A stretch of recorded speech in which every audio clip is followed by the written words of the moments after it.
everyone, and welcome back to the IEDNC series, Dietetic Journey in Canada. My name is Ashley Wong, and I'm a dietitian at Dietitians Network of Canada. The IEDNC is an organization that was founded to help and empower dietitians from other countries to become registered dietitians in Canada. A membership with the IEDNC can be helpful for becoming more familiar with Canadian regulations in workplaces, providing online courses for continuing education, and a variety of other resources. This is extremely useful for internationally educated dietitians, as they often face many challenges when they immigrate to Canada. Throughout this series, we will be interviewing dietitians who came from different countries around the world and learning all about their journey to becoming a registered dietitian in Canada. All right, let's get started. Today, we have invited Mili to share her experiences. So welcome, Mili. Thanks for joining us today.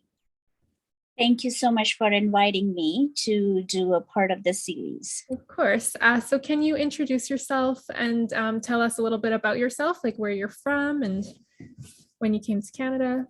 Absolutely. So my name is Mili Arora. I'm one of the registered dietitians. I currently work with Trillium Health Partners, Mississauga Hospital. So I'll start from where am I from? So I'm from India, from Delhi. So I did my basic graduation in home sciences from Delhi University for 3 years. And then I did my post-graduation course for 1.5 years from Delhi University as well. After that, I started practicing in one of the hospitals in Delhi. It was a charitable hospital. While I was working, I was also doing my master's from Delhi University as well. And then I only completed like 1 year of my master's, and then I came to Canada, and that was 2006. I came to Canada. So in India, how was the process like to become a dietitian? Like, was it just the schooling, or did you have to do like an internship or anything? So it was in India, we had to do a 3 years of bachelor's degree and 1.5 years of postgraduate degree. And then we got the license to be a dietitian.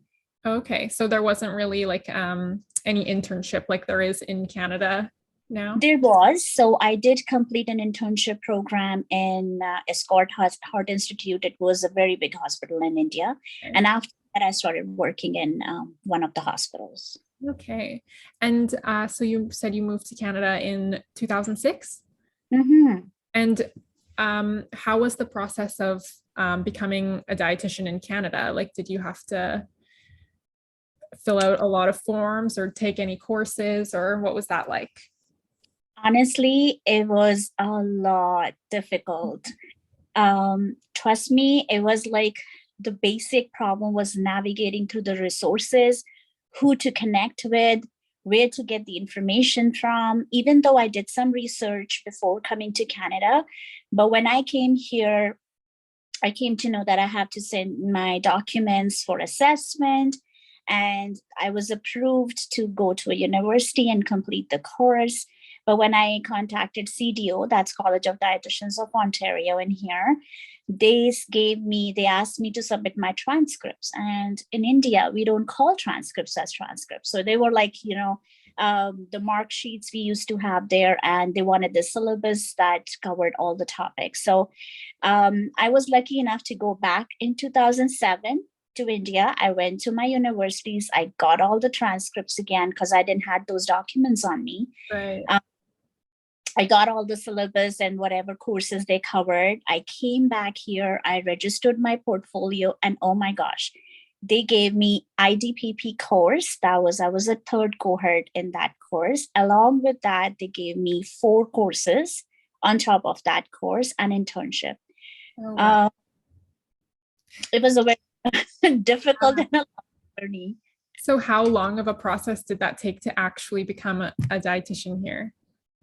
Well, I would say, knock on the wood, I was lucky enough. I started the process in 2006, and I started working as a dietitian with Trillium Hospital in 2008. Okay, so about 2 years. Yeah. Yeah, were you planning to go back to India in 2007? Actually, no. All your stuff, or? No, I just thought that it's been only 1 year, and Right. go back to India to get this thing done, Yeah. because IDPP was a very new program, and that was the last cohort. They were doing a subsidized fees on that. And if I would have missed that, I would have lost that subsidy. Okay. That was one of my reasons to go back. So you became a dietitian in Canada in 2008. And how did you find dietetic practice different here compared to in India? So in India, there is an organization called Delhi Dietetic Association. I was a supervisor for that association in Delhi chapter. The difference here is that it's not regulated in India, like the license. We don't have to have a license. But here we have to get a license to put the RD in front of our name. Yeah. It's a regulatory profession. Also, it was very different in terms of how we communicate with our patients here. The laws that surround practicing in a clinical industry here. So that was all different here. Yeah, I bet. And did you have any troubles like finding a job here? Again, so while I was doing my IDPP program from Ryerson University, I met few people, you call it by luck or by chance, that I came to know that, because I need to have a job to pay my fees. So Right. Somebody told me that I could work as a dietary aide to know the food industry. So I joined the long-term care facility in Toronto. I worked there as a dietary aide, and each course that was offered on top of IDPP program, which I had to take, was 4 more courses, and each course was like close to $900 Wow. into. So I had to make that money to pay for the courses. Right. So my job on the side, and because IDPP was not full time, we only had to go there 3-4 days a week. Okay. So other days I was working, and then once I completed that, then I had to write the exam, the CDRE exam. And how did that go? Failed in the first attempt. Oh my God, that was like a No. shock. Yeah. It was like, oh, what happened? And you know what? I would not blame it the CDRE exam, because I wasn't aware of the Canadian exam system and how they work and what questions do they ask. So, right. But luckily at that time in 2008, May, when I failed the exam, my manager at Trillium Hospital, she was very kind enough not to let me go. And she was like, you can try another attempt in November. Yeah. And let's clear it. And then I did it. So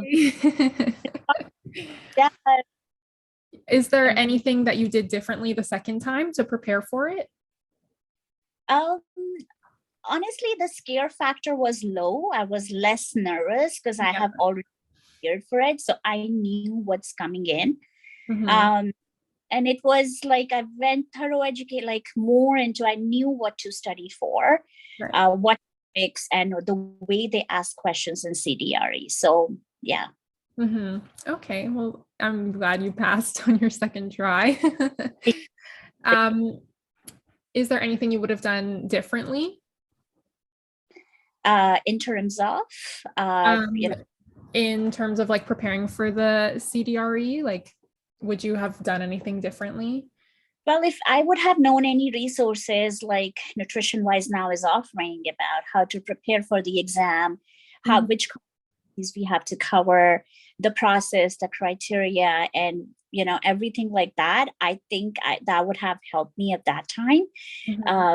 But again, I was just struggling with my job, with my IDPP program preparation, and the pressure of job, because I was already working in Trillium, right? So like I had this, so it was everything in it. Yeah, well, it's a good thing you got your foot in the door with the hospital and were able, you had a good manager. Right. So are you familiar with IEDNC? Yes, I am. And they are the competencies that, we have to cover to be a dietitian. And every year we have to, do the registration renew, where they ask us to, put our learning modules, whatever we have done in the past 1 year. So yeah. Okay. Is there the resources that the IEDNC provides? Do you think that, is there any that you like or you find helpful in your career as a dietitian? Yeah, they're very informative. Mm-hmm. Yeah. And the last thing I have to ask is, do you have any tips for dietitians who are planning to come to Canada or are already in Canada and going through a similar journey to you? So the only tip I would have for my fellow colleagues or the new dietitians who are coming in and looking forward to this profession is networking. So connect as many people as you can with, get the information, and especially nutrition wise, because this is a big platform that has offered a lot of dietitians, to be dietitians, because nutrition wise has, always motivated and encouraged the upcoming dietitians and helped them in every way and form, whether it's, giving them job to be financially stable, or helping them through passing the exams, or helping them to do some basic courses that they can do before CDRE. So it's really good. The dietitians go through this. Yes. Yeah, thank you. Thank you so much for the information. I'm sure a lot of people will find this helpful, and thank you for sharing your journey with us. It's all my pleasure, Ashley. Thank you. So lastly, I would just like to say that many international dietitians share similar experiences and struggles to Mili. Even though her journey took place many years ago, the experiences and struggles that internationally educated dietitians face hasn't necessarily gotten easier over time. So having a resource available that has everything you need to learn the ins and outs of Canadian dietetics all in one spot can be so useful and make your experience a lot less stressful. And that's why the IEDNC was created, so you can be your own guide throughout your own dietetic journey. For more details about a membership, or if you have any questions, feel free to visit our website and request an appointment with an IEDNC representative, and they'll be happy to help you out. So thanks everyone for watching our Dietetic Journey in Canada series, and I'll see you next time.